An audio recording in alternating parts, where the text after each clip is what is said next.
After the announcement in the early 20th century that the grave at Anjin-zuka was empty, attention slowly returned to the place where Miura Anjin had spent most of the last decade of his life, and where he died, the small port town of Hirado, across the peninsula from Nagasaki. In recent years, historians, archaeologists and other experts deduced that anyone who died there during the 10 years of the English factory's existence would have been buried.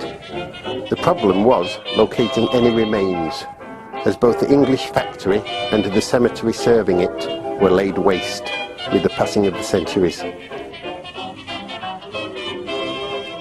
It is of some good fortune in regard to the search for the lost English samurai that the mayor of Hirado in recent years has been Naruhiko Kuroda.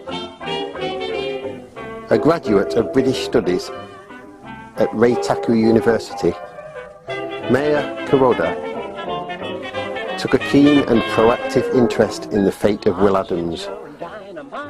So much so that during his tenure as mayor, the location of the English cemetery and what was left of the remains interred there were finally rediscovered.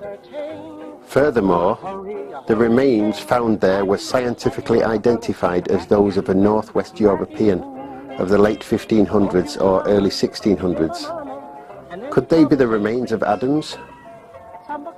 Mayor Kuroda, of course, wants to know, and has set a target date of the spring of 2020. This is not an arbitrary date. It marks the 400th anniversary of the passing of Adams in Hirado, a town as closely linked to Adams and as proud of its connections as Yokosuka is. Kuroda and Hirado keep close contacts with Yokosuka, Ito, and also Gillingham in Medway, Will Adams' hometown in England.